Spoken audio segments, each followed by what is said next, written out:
In professional sports, you don't have to throw a game to rig a bet anymore. You just have to have a quiet night. March 23rd, 2023, Terry Rozier played 9 minutes and 34 seconds, then left the game with an injury. He had 5 points, 4 rebounds, 2 assists. It's the last game action he'd see that season. Before tip off, a group of bettors placed more than $200,000 on Rozier's under, bets that he'd score fewer points than the line. According to federal prosecutors, the bettors knew it would hit because Rozier told them. He allegedly sold that information for $100,000.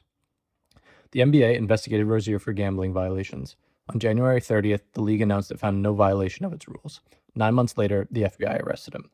On October 23rd, 2025, 34 people were indicted, including NBA head coach Chauncey Billups. It was the second major NBA gambling scandal in 2 years. But this isn't a story about a few players who cheated. It's a story about a business the NBA built, one worth over $3 billion that runs on the exact same thing that cheating does. The old way to bet on basketball was the outcome, who wins and by how much. To rig that, you need to change the result of the game, which usually takes multiple players, and it's pretty obvious. The new way is the prop bet. You're not betting on the game, you're betting on a person. How many points Rozier would score, how many assists, how many rebounds. This is much easier to manipulate than the outcome of the game. To move a prop bet, all you need is one player to have a quiet night or leave early with an injury nobody would question. Still, betting has gotten even more micro. Will this free throw go in? Will the next basket be a 2? Will it be a 3? Bets that resolve in seconds, placed while the ball is in the air. That's the market Jonte Porter was banned for life over in 2024, manipulating his own performance in 2 games, and it's the market prosecutors say Rozier exploited. To offer a bet that settles in 3 seconds, a sportsbook needs data faster than the broadcast. Someone has to supply it. So who's supplying this data? In 2021, the NBA signed an 8-year deal making Sportradar the exclusive distributor of the league's official betting data, starting in 2023. The deal is reported at more than $3 billion. Sportradar paid over $1 billion in cash and stock upfront. The NBA didn't just take the money, it took 3% equity stake in the company. The league now owns a piece of the company that sells betting data on its own games. When the betting business grows, the NBA asset appreciates. So if a sportsbook wants to use official NBA data, the fast feed, the one that settles in-play bets, it can't go to the league. It has to go through Sportradar or Genius Sports. They're the gatekeepers. In Illinois and Tennessee, sportsbooks are legally required to use official league data to settle live in-game bets. Not encouraged. They're required by law. Which means in those states, every live bet on an NBA game must pass through a toll booth that the NBA owns a piece of. Leagues have lobbied for exactly these requirements because this requirement equals revenue.